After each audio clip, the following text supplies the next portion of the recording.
కాకినాడ జిల్లా తాళ్లరేవు మండలం సుంకరపాలెంలో ఎటువంటి అనుమతులు లేనప్పటికీ కబేళాల్లో నిత్యం గోవులను చంపి పలు ప్రాంతాలకు తరలించే క్రమంలో మంగళవారం రాత్రి 9 గంటల ప్రాంతంలో అంబేద్కర్ కోనసీమ జిల్లా ముమ్మిడివరం మండలం కొత్తలంక గ్రామానికి చెందిన పెద్దిరెడ్డి సత్యబాబుకు సంబంధించిన పుంగనూరు గిత్త ముద్దుగా రాముడు అని పిలుచుకునే గిత్తను మొరమళ్లకు చెందిన బొడ్డు బుజ్జయ్య అతని కుమారుడు సహాయంతో గిత్తను దొంగలించి కాకినాడ జిల్లా తాళ్లరేవు మండలం సుంకరపాలెం గ్రామానికి చెందిన జమ్మీ ఉల్లాకు 10,000కు విక్రయించడంతో వారి సహాయంతో వ్యాన్ పై ఎక్కించి సుంకరపాలెం కబేళాకు తరలించారు. సంబంధించిన పెద్దిరెడ్డి సత్యబాబు బుధవారం ఉదయం నుంచి జల్లెడపట్టుగా దొంగలించిన పొంగనూరు గిత్తను బంధించిన స్థలం కనుగొనడంతో పెద్ద ఎత్తున సత్యబాబు బంధువులు సుంకరపాలెం చేరుకుని నిలదీశారు. అసలు రంగు అప్పుడు బయటపడింది. ముమ్మిడివరం పోలీసులు సంఘటనా స్థలానికి చేరుకుని విచారణ మొదలుపెట్టారు.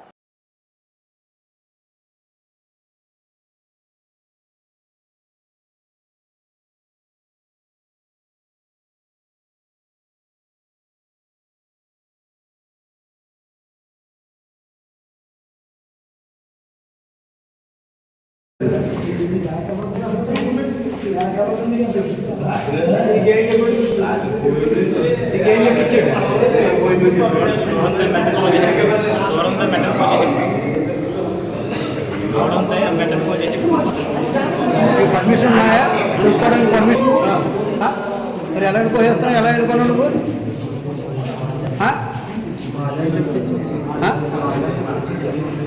అతను కూడా ఏం తెలుసు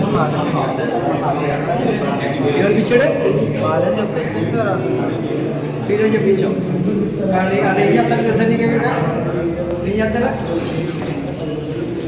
చిట్టుబాబు మేము గత 6 సంవత్సరాలుగా మా పెంపుడు ఆవు చూడండి ఇది మేము 6 సంవత్సరాలు అలా ముట్టుగా పెంచుకున్నాం. మా కులదేవుడిని వెంకటబాబుకి దీన్ని ఒక 2 నెలల క్రితం మేము దారేయడం జరిగింది. అయినా సరే మా ఇంటి దరిదాపుల్లోని దీన్ని పెంచుకుంటూ దానా పెట్టుకుని కంటికి రెప్పలా కాపాడుకున్నామండి. మా ఇంటి బాధికి కూడా మాకు దైవంతో సమానం అండి ఇది. అటువంటిది రాత్రి 9 గంటలకే ఇది సడన్గా కనిపించలేదు. కనిపించకపోతే మా ఫ్రెండ్ ఎవరు ఇలాగ ఎదురులాంటి బ్రిడ్జి మీదుగా ఎవరో ఆటో మీద తీసుకుపోతారని చెప్పారు. ఏదో ఆవును తీసుకెళ్ళారు కదా అనుకున్నాను నేను. అయినా సరే పొద్దున్న మనసొప్పగా మా దరిదాపులో ఉన్న మంది ఎక్కడెక్కడ ఉంటుందో నాకు తెలుసండి. ఆ ఏరియా మొత్తం తిరిగాను, నా వల్ల అవ్వలేదు. ఇది ఎదురులాంటి బ్రిడ్జి మీద వెళ్ళిపోయింది అన్నారు కదా, అన్నంపల్లి టోల్గేట్ దగ్గర చూస్తే మనకి ఏదైనా ఉపయోగం ఉంటుందేమో అని చెప్పి అక్కడ చూడటం జరిగింది. మన ఆవుని తీసుకెళ్ళారు.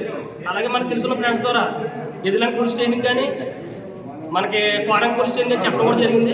అక్కడ కూడా ఎటువంటి ఉపయోగం లేదు.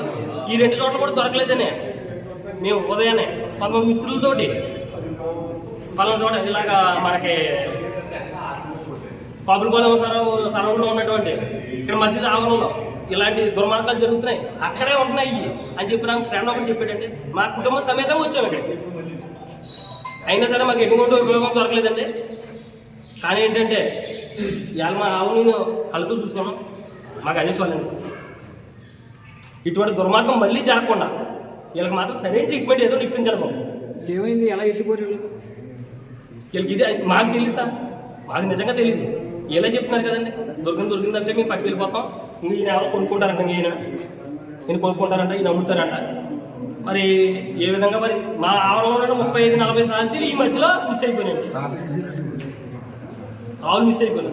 అందరూనేమో భక్తితోటి హిందూ ధర్మం అది ఇది అని చెప్పి మేమేమో ఇది చేసుకుంటుంటే వీళ్ళు అడ్డు వచ్చి దీన్ని రకరకాలుగా బయటికి ఎక్స్పోర్ట్ చేసేస్తారండి. ఎంతో ఘోరమైన విషయం ఇది.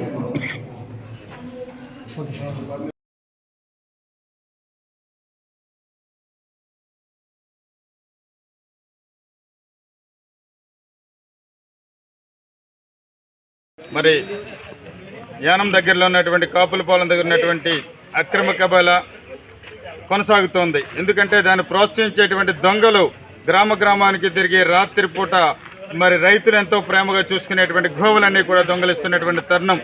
మరి గతంలో కూడా క్వారింగ్ స్టేషన్లో దీనిపై కంప్లైంట్ ఇవ్వడం జరిగింది. దాని తదుపరి చర్యలు తీసుకున్నప్పటికి కూడా అవి కొనసాగుతూ ఉన్నాయి. అలా కొనసాగుతున్న సందర్భంగా మరి ఇంకా అనేకమైన గోవులన్నీ కూడా మిస్ అవుతున్న సందర్భంగా మరి అక్కడ ఈరోజు వెళ్ళి చూడగా ముమ్మిడివరానికి సంబంధించినటువంటి ఒక గోవు కూడా అక్కడ దొరకడం జరిగింది. కనుక ఎవరైతే రాత్రిపూట అక్రమంగా తరలిస్తున్నారో వారిపైన ముమ్మిడివరం స్టేషన్లో నాన్ బెయిల్ వారెంట్గా మరి కేసు నమోదు చేయాలనేటువంటి డిమాండ్ కూడా మనం చేస్తూ ఉన్నాం. అదేవిధంగా మనం చూస్తున్న పాత్రికేయులకు కూడా విజ్ఞప్తి చేస్తూ ఉన్నాం. ఇటువంటి సంఘటన రాష్ట్ర వ్యాప్తంగా అనేకమైన జరుగుతూ ఉన్నాయి. వాటిని మేము వెలుగులోకి తీసుకుని వస్తున్నాం హిందూ పరివార సంస్థలన్నీ కూడా. అయినప్పటికీ కూడా అవి మూతపడకుండా యథేచ్ఛగా కొనసాగుతున్నాయి. మరి పాత్రికేయులందరూ కూడా వాటిపైన కూడా దృష్టి సారించి అవి ఎలా కొనసాగుతున్నాయి, ఎవరి యొక్క కనుసన్నలో కొనసాగుతున్నాయి, ఎవరి యొక్క ప్రోద్బలంతో కొనసాగుతున్నాయి అనేటువంటి విషయంలో కూడా వారు కూడా మాకు సహకరించాలని, అదేవిధంగా డిపార్ట్మెంట్ వారు కూడా సహకరించాలని, ప్రతి ఒక్క పౌరుడి యొక్క బాధ్యతగా మేము ముందుకు సాగుతున్నాం కనుక వారి యొక్క బాధ్యతగా కూడా తీసుకుని కొనసాగిస్తే కనుక ఇటువంటి అక్రమ కబేలాలన్నీ కూడా మూయించేటువంటి విధంగా మన గోమాతను మనం రక్షించుకునే విధంగా ముందుకు సాగడానికి మీ అందరి సహకారం కావాలి కోరుతూ ఉన్నాం. జై గోమాత, జై గోమాత, జై గోమాత.